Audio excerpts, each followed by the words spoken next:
e diz-lhes: ossos secos, ouvi a palavra do Senhor. Vamos lá todos juntos?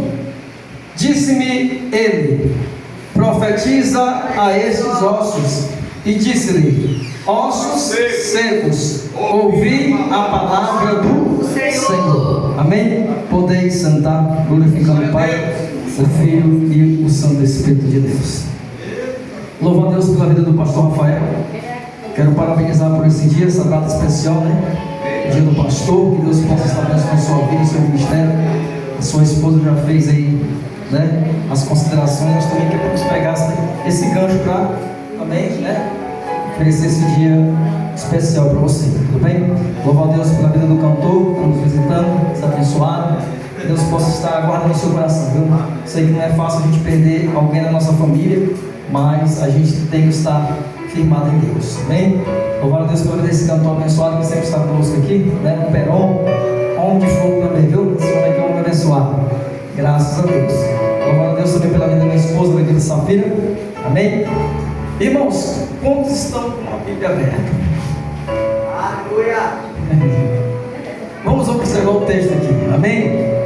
Eu quero que você observe, eu tenho certeza que os irmãos conhecem esse texto, mas eu gostaria que você voltasse um pouco comigo.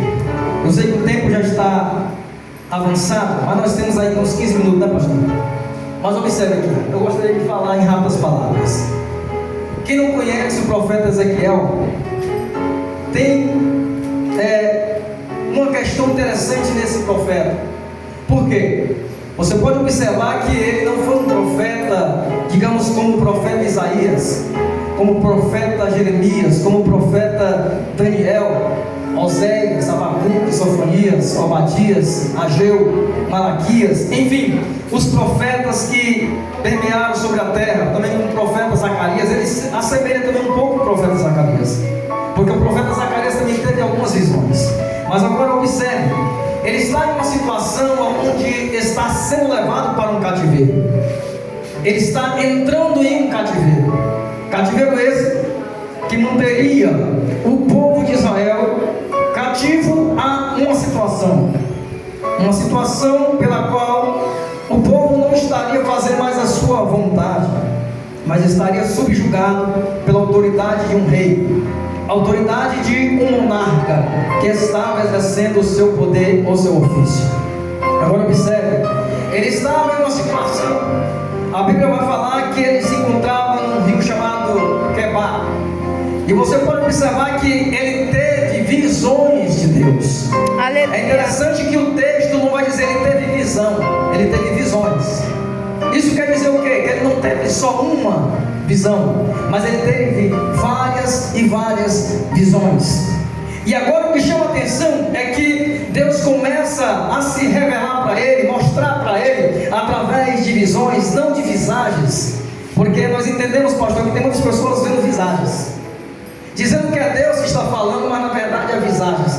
As visagens não representam a manifestação de Deus. As visagens representam a manifestação de influências malignas. Agora observe, ele está aqui, aí de repente Deus mostra para ele, mostra a glória, mostra o poder da sua presença. Agora ele vai descrever, ele começa a dizer: eu posso ver a glória do Senhor como a cor de âmbar. Louvado seja o nome do Senhor. Logo no capítulo 1, você percebe que ele vai descrever essa situação, e ele diz: é como cor de âmbar, é como se fosse um metal. Louvado seja o nome do Senhor, que representava várias e várias e várias cores em um só metal, é resplandecente à luz de um sol. Louvado seja o nome do Senhor. A cor de âmbar são várias e várias cores representando a manifestação da glória de Deus. Mas não fica por aí, ele começa a descrever também seres viventes, seres que estão diante do Senhor, seres que tinham faces duplicadas. Oh, louvado seja o nome do Senhor. Tinha face de homem, face de boi, face de águia, louvado seja o nome do Senhor, e face de leão.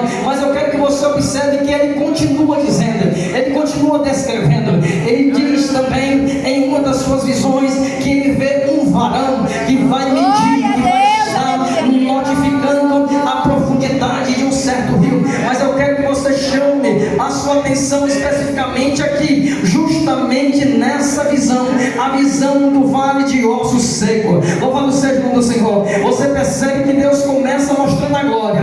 Você percebe que Deus começa mostrando toda a estrutura. Louvado seja o nome do Senhor, da sua manifestação em glória. Mas agora Deus mostra a situação específica do povo que estava em cativeiro, do povo que estava sobre a terra. Enquanto Deus está mostrando a sua glória, a sua reverência, a sua onipotência, a sua onipresença, através daquela manifestação gloriosa, Deus agora começa a dizer: eu vou te mostrar como é que está a situação da humanidade. Filho do homem, fica de pé, porque eu vou falar contigo. Filho do homem, fica de pé. Isso dá a descrever, pastor Rafael, que Deus não vai então somente falar com a pessoa, ele dando de qualquer jeito. Tem pessoa que diz: não, eu quero que Deus fale, mas ele não quer se colocar na posição. Eu quero que Deus fale, mas ele não quer pagar o preço. Eu quero que Deus fale, mas ele não quer descer. Eu quero que Deus fale, mas ele não se encontra em reverência. Deus falou para Ezequiel: se coloque, filho do homem, de pé, porque eu vou falar contigo. Se coloque, filho do homem, de pé, porque sou eu que te dou a palavra. Louvado e agradecido seja o nome do Senhor. Agora a situação do profeta fica complicada, porque agora Deus passa a responsabilidade para ele. Deus fala assim: Ezequiel, tu está vendo esses ossos secos? Tu está vendo esse vale que está sequíssimo? Você percebe aqui, Ezequiel, que aqui tem vários e vários ossos. Aí a Bíblia Sagrada fala que Deus fala para ele: anda aí no meio do vale. Ele começa a andar em um peró. Ele percebe que o vale está sequíssimo de ossos que estavam ali sobre aquele local. Mas o que chama a atenção aqui é que Deus dizendo assim para ele: Ezequiel, eu vou passar responsabilidade para tu. E nesse momento, quem sabe, ele poderia dizer assim: mas Senhor, quem sou eu? Senhor, eu não tenho nenhum poder. Senhor, eu não tenho nenhuma autoridade. Aí interessante, Deus faz uma pergunta para ele. Ele começa a perguntar para o profeta, uma pergunta ousada, uma pergunta que quem sabe o profeta poderia dizer assim: Senhor, eu não estou nem sabendo o que significa isso. Eu estou numa situação aonde se correr o bicho pega e se ficar o bicho come. Eu não posso fazer nada. Ele olha para o profeta e diz: Ezequiel, poderão viver esses ossos? O profeta Ezequiel, ele teve ali uma resposta na palma, louvado seja o Senhor, da sua mão, porque ele estava numa dimensão espiritual, ele não estava numa dimensão carnal. Deus só pode falar, meu pastor, com quem está numa dimensão espiritual. Crente que não é espiritual, Deus não se comunica com ele, Deus não fala com ele. Crente que é carnal, ele não recebe a revelação de Deus. Crente que é carnal, ele não consegue descrever as coisas espirituais. Por isso Deus disse: profeta, poderão viver esses ossos? Louvado e agradecido seja o nome do Senhor. Ele toma a palavra e começa a dizer: Senhor, tu o sabes. Aqui agradou a Deus, aqui agradou a Deus. Quem sabe se fosse um de nós ia dizer: ah, não sei, eu não sei como que eu posso fazer. Mas ele disse: tu o sabes. Deus entrega a responsabilidade para ele, e ele volta para Deus novamente dizendo: é tu que sabes, Senhor. Eu tenho certeza que se o Senhor quiser dar vida, o Senhor vai dar vida. Eu tenho certeza que se o Senhor quiser ressuscitar esses mortos, o Senhor vai ressuscitar. Aí Deus chega para ele e diz assim: tá bem, profeta, você é um homem, louvado seja o nome do Senhor, que está na minha dimensão. Então eu vou começar a orientar a ti. Eu começo agora a te orientar, porque agora você entrou numa dimensão que eu quero. Olha só, irmão, não é só estar numa posição, mas é estar numa direção que Deus estabelece.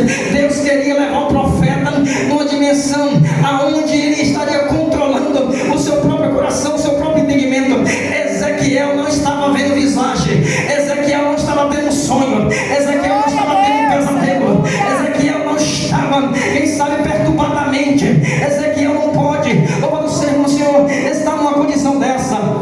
Agora imagine se Ezequiel agora, no tempo que nós estamos vivendo, contasse para um psicólogo, meu pastor, essa visão. Quem sabe se Ezequiel chegasse para alguns psicólogos, para algumas pessoas